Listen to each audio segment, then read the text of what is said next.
Hi, welcome back to the Hot Diggity Dog Read to Your Dog at Home series. And Humboldt is here, as usual, and I think he's found himself a sweet from Mrs. Gimmage's sweet shop. Humboldt, have you been in there when nobody was looking? He's a little bit of a sneaky fellow, but he's a good fellow.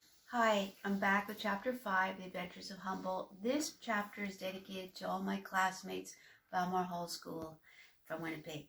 Here we go. Mrs. Gimmage had gotten up early as usual.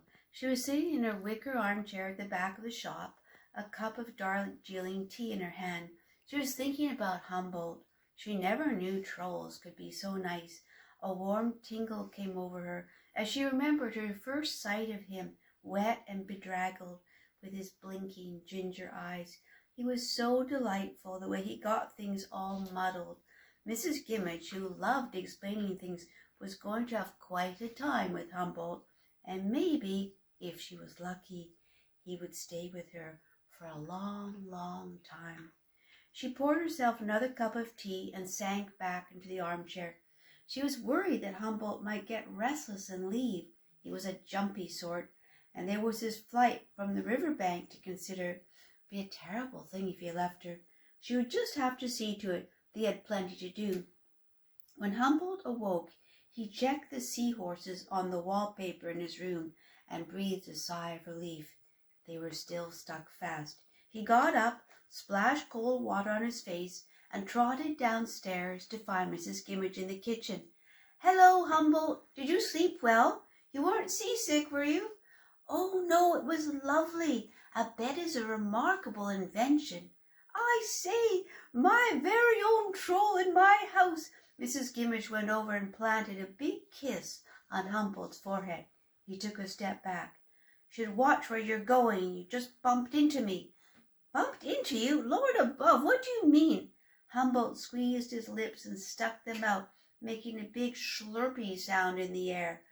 "Oh, that, I say, Humboldt, that's a kiss. A kiss is a sign of affection." "A sign of infection?" No, that's what humans do to show that they like each other. What do trolls do?" "We scrunch our eyes and speed backward till our bottoms bump together, and then we topple over bumple-dumples. I used to be a proper bumpler-dumpler. Here, Mrs. Gimmage, would you like to have a go?" Mrs. Humboldt closed one eye and began backing up toward Mrs. Gimmage. Mrs. Gimmage's eyes widened in horror. "Lord's sake, Humboldt, I say! A bit chirpy for this time of day. Here, have a swallow of Irish breakfast tea." She poured him a mug from a cherry-red spotted teapot. He wrapped his furry paws around the sturdy mug. "Now, what would you like for breakfast?" Well, there was one thing, worms, but Humboldt dared not bring it up. "Sweet clover sauce?" "I don't have any on hand, but how about a coddled egg?" Humboldt had no idea what that was, but he nodded just the same. You couldn't fault him on his manners. Mrs. Gimmage gave him a duck's egg in a child's silver monogrammed egg cup. She went down the hall to open the shop, with Humboldt following close behind. She was just setting out the raspberry creams when the frog knocker on the door went ching, ching. Humboldt darted behind the counter. "I say, if it isn't Itzhak, our favorite Pole," announced Mrs. Gimmage. "After your usual cocoa-dusted peppermint creams, no doubt." "A Pole that eats sweets?" thought Humboldt. Peeking out, Humboldt was relieved to behold a man, slender and ruddy-faced, with wavy gray hair and spectacles almost falling off his nose. He was dressed in a gray jacket, dark gray trousers, gray socks, and black shoes with gray laces. The only spot of color, a red poppy woven through his buttonhole. "Hello, Mrs. Gimitsky. Are you feeling well today?" "Lovely to see you, Itzhak. We have a surprise visitor. I'd like you to meet Humboldt. He left his home just yesterday and ended up here, and he's only 9. Itzhak shook Humboldt's paw. "Very hairy for 9-year-old. Itzhak wriggled his nose, which had the effect of adjusting his spectacles. He peered closely at Humboldt. "Oh, I see. You're not the usual 9-year-old, but a troll. This is very good, Mrs. Gimitsky. A troll can be good friend, provided you're looking after him well. Itzhak was not the usual sort of Pole, thought Humboldt. He was a kindly fellow with an old romanticism about him, like someone you might find counting seabirds by the pier. His eyes were like pools of rainwater on a grey day. Itzhak had a different way of speaking than Mrs. Gimmich, Humboldt noticed. "Are you an old friend of Mrs. Gimmich?" Humboldt asked shyly. "Oh, yes, Mrs. Gimitsky. She is my true great friend. Since I come in from Poland, and then I meet her, my life is so happy, so chlubny." "So you're not from London, then?" Humboldt asked tentatively. Itzhak sat down and looked Humboldt up and down. "This is great luck you coming here, Humboldt." "No, Humboldt, I am not grow up here. I am from Kazimierz, Poland, small town near Warsaw. I must live in my country." Itzhak tugged at the poppy in his buttonhole. "Did you run away?" Humboldt asked quietly. "Yes, this is true. I must, for there is great danger for me." "Did you come to England alone?" "Tak, yes, except for my Kitya, little kitten. Mein God, I was too homesick. So smutny, too sad, all the time crying. For Mac, red poppies, for farm, for my mama and papa and 3 sisters, and even for trolls. Buckets I am crying." "How many buckets?" Humboldt had to know this sort of thing. "Enough for the weekly bath." Itzhak laughed softly. His rainwater eyes blinked and a tear fell. "But you are plucky troll, Humboldt. You getting over it. Itzhak knows. Life is chlubny. How you say, glorious." "What was it like where you came from? And did you really have troll friends?" Humboldt considered himself something of a traveler, but doubted he would ever get to Poland. "Yes, I have many troll friends beside the Vistula River. But you want to hear something from Poland? Listen." Mrs. Gimmich handed him a violin from a high cupboard. Itzhak tucked the violin under his chin and drew his bow slowly across the strings. The sound sank into the room. "Pięknie, so beautiful meadows," Itzhak said as he played. The tune lifted. "Polana, poppies, and Robla, weddings in the village.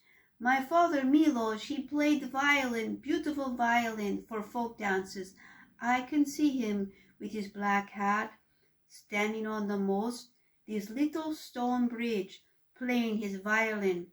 He's looking down at the water going dark below, playing so the stones will remember him." This song. The song made Humboldt want to dance and cry at the same time. Itzhak laid the violin across his knee. "But Humboldt, you asked me about trolls. In Kazimierz we have trolls too. They make camping under this little moss, this bridge. In Polish we say for troll, krasnoludek. Krasnoludek. So Humboldt, you are krasnoludek." This is big word for small Humboldt. Can I tell you a riddle that I like to use to make for krasnoludek? "I'm a crackling riddler." Humboldt laughed and took a bow. Itzhak put his fiddle away and cleared his throat. "Here we going. What can you never getting back?" Humboldt leaned forward. "What can you never get back? Can you give me a clue?" No, Humboldt. First you trying." Humboldt appealed to Mrs. Gimmich. "Do you know the answer?" Mrs. Gimmich was counting raspberry gummy bears into a paper bag. She held one up to the hanging Tiffany lamp, where it shone translucent. She dropped it into her mouth. Humboldt's eyes lit up. "Gummy bears!" he yelled. Itzhak clapped his hands. "Humboldt, you getting warmer to it." "I think I have it. Wait. You were talking about your father. Home. Is it home?" Humboldt looked up into Itzhak's eyes. "You could never get back home?" Itzhak patted Humboldt on the head. "For you and me, Humboldt, home is far, so far. This is good answer, but not one I am thinking. You giving up?" Humboldt shrugged. "Time," Itzhak stated. Time you could never get him back. Itzhak took off his glasses and wiped his eyes with a handkerchief. That riddle makes me the smoothly sad. Now, what about a scary riddle? When is a pair not even? A pair? Well, a pair is always two things, like a pair of mittens or a pair of socks. Humboldt said, Socks! You're getting closer, but it's not socks. Leg warmers? It's boots. Itzhak leaned in and whispered, But do you know whose? No, Humboldt's voice cracked. Itzhak spoke quietly into Humboldt's ear. The one whose name I dare not say. Why can't you say it? Itzhak's face was ashen. Because you never want to meet her. Never, never. Because she could. Gummies for the lads, Mrs. Gimmage bustled into the room. But what's the answer, Itzhak? Humboldt squeaked. Boots, her boots, never even, always odd, suspiciously odd. The cuckoo sprang out of the shop clock and squawked, making Humboldt leap into the air and almost swallow his nightcap. That's the end of Chapter 5 from the Hot Diggity Dog Read to Your Dog at Home series. Thanks for listening.